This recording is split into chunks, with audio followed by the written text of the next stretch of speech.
อันนี้เป็นต้นผักหวานกับผักหวานป่านี่แหละแต่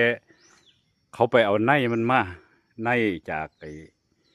ป่าจากดงมานี่แหละในนี่เอามาเป็นแม่พันธุ์มาปลูกไว้เพราะฉะนั้นนี่มันก็เลยเขาเอามาปลูกอยู่ไสมันก็ปลูกได้เบิดละมันบ่ได้สำคัญดอกว่าถ้าปลูกเป็นรู้จักวิธีการปลูกรักษามันก็ใหญ่นี่เห็นบ่ก็ต้นใหญ่เด้นี่ต้นผักหวานนี่ต้นใหญ่ขึ้นไปพูนนี่มีหอดหน่วยมันนี่ขนาดต้นน้อยๆเด้นี่กับมีหน่วยมีออกดอกออกผลแล้วนี่ต้นผักหวานนี่ปลูกห้างปลูกที่บ่สำคัญต้นผักหวานนี่ขอให้ปลูกได้เบิด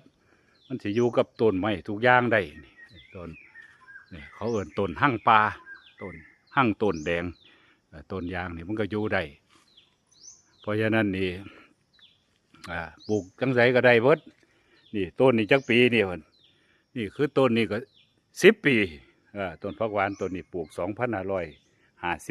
2558ประมาณ10 ปีนี่แหละ8-9 ปี10 ปีเพราะฉะนั้นนี่ต้นผักหวานนี่ขอให้ปลูกเป็นเพาะเป็นในมันนี่ก็พันธุ์ก็จากผักหวานป่า